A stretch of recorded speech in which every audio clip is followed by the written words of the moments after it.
बिहार में अगली सरकार के लिए वोटिंग का कल पहला चरण पूरा हो गया। 54% से ज्यादा मतदान हुआ। इन 71 सीटों के वोटरों ने अगले 5 साल के लिए अपनी तकदीर का फैसला ईवीएम में दर्ज करा दिया।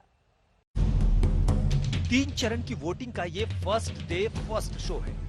बिहार में कोरोना के खौफ को किनारे करके लोग बड़ी तादाद में मतदान केंद्रों पर उमड़े। 71 सीटों पर वोटिंग का काम पूरा हुआ। सुबह से ही जो उत्साह बढ़ा वो शाम तक चरम पर रहा। लोगों का जोश उनकी जुबान पर चढ़कर बोल रहा था। मुद्दा यही है कि बेरोजगारी है, गरीबी बहुत ज्यादा है, हर सब्जी हो, हर मतलब कुछ भी हो, बहुत कुछ महंगा है। जो पहले गरीब थोड़ा ही पैसा में खा पी लेते थे, अब के वो समय नहीं है। हमें तो यही चाहिए कि परिवर्तन जरूरी है, चूंकि बिहार में एकदम क्लियर है कि एडुकेटेड लोगों की सरकार होनी चाहिए। बहुत चला रही है वो लोग जो कि मतलब ऐसा बस स्कूल पढ़ के या फेल होके। पहले चरण के मतदान में जिन खास उम्मीदवारों पर सबकी नजरें टिकी रही, उनमें गया टाउन से कृषि मंत्री प्रेम कुमार, लखीसराय से श्रम मंत्री विजय कुमार सिन्हा, बांका से राजस्व मंत्री राम नारायण मंडल, जमालपुर से ग्रामीण मामलों के मंत्री शैलेश कुमार, राजपुर से संतोष कुमार निराला, चैनपुर से पिछड़ा कल्याण मंत्री ब्रिज किशोर बिंद, दिनारा से विज्ञान और तकनीक मंत्री राजकुमार सिंह और एलजेपी से राजेंद्र सिंह, जहानाबाद से शिक्षा मंत्री कृष्णनंदन प्रसाद वर्मा, इमामगंज से पूर्व मुख्यमंत्री जीतन राम मांझी और जमुई से बीजेपी प्रत्याशी और इंटरनेशनल शूटर श्रेयसी सिंह शामिल हैं। पूरा जन समर्थन हमारे साथ है और पुनः एनडीए की 2/3 बहुमत से सरकार बनने वाली है। केंद्र और बिहार ने मिलकर काम किया है। आगे जो थोड़ी बहुत अधूरे कार्य होंगे, सारे कार्य पूरे किए जाएंगे। इनका आशीर्वाद, स्नेह और प्यार मुझे मिले। लोकतंत्र के मंदिर में जनता ही देवता है, लेकिन इस देवता को पूजने से पहले नेताओं ने मंदिरों का मत्था टेका। हालांकि बिहार में मंत्री प्रेम कुमार तब फंस गए जब वो चेहरे पर बीजेपी के चुनाव चिन्ह वाला मास्क लगाकर पहुंचे। चुनाव आचार संहिता का उल्लंघन बताते हुए रिटर्निंग अफसर ने उनके खिलाफ केस दर्ज किया है। ये आचार संहिता का उल्लंघन नहीं है। ऐसा हमने नहीं, हमारे मन में ऐसी बात है नहीं जाकर के, कोई ऐसे मन विचार नहीं था करके, हम शुरू से ही मतलब रखते हैं जाकर के।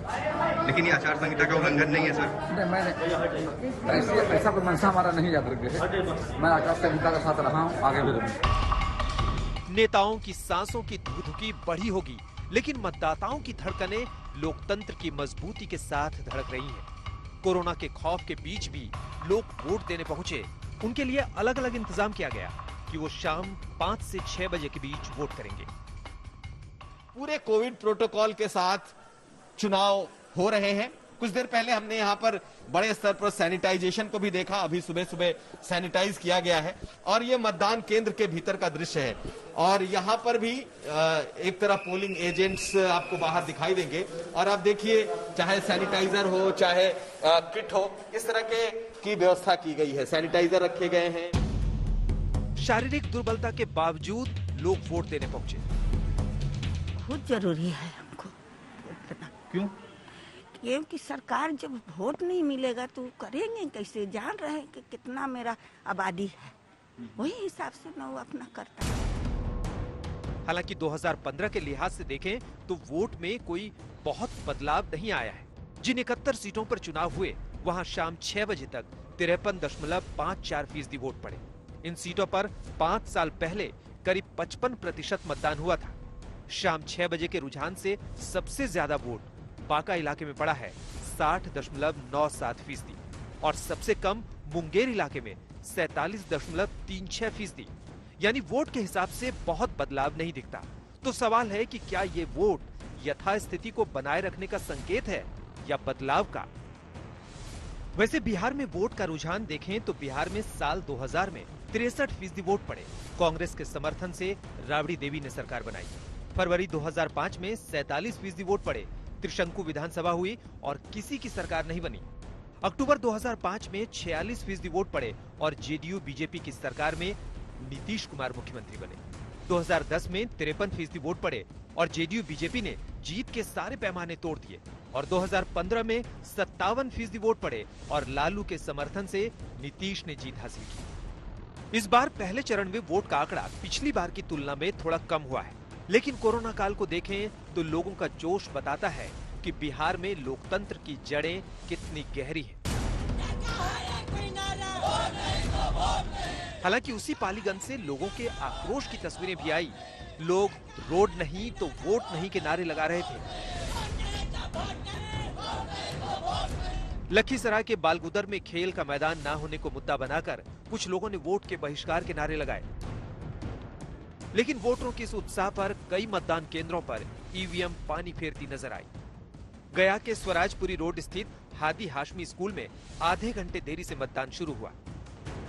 इन तस्वीरों से आगे अहम बात यह रही कि मतदान केंद्रों पर कोरोना से बचाव के लिए पर्याप्त इंतजाम किए गए।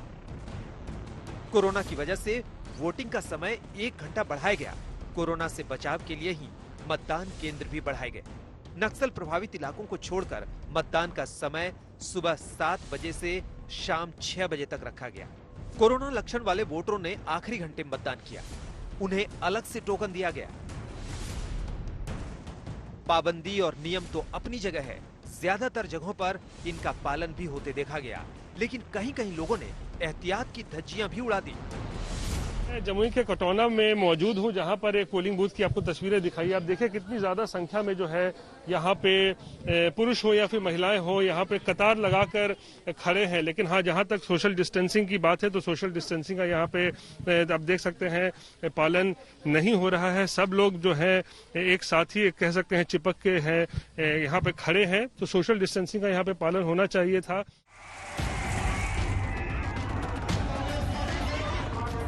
पहले चरण की वोटिंग हो गई। अब 2 चरणों में बिहार के लोकतंत्र का इम्तिहान बचा है। उसमें किसकी जीत होगी और किसकी हार, ये 10 नवंबर को पता चलेगा। लेकिन लोकतंत्र की जीत पक्की है। आज तक ब्यूरो।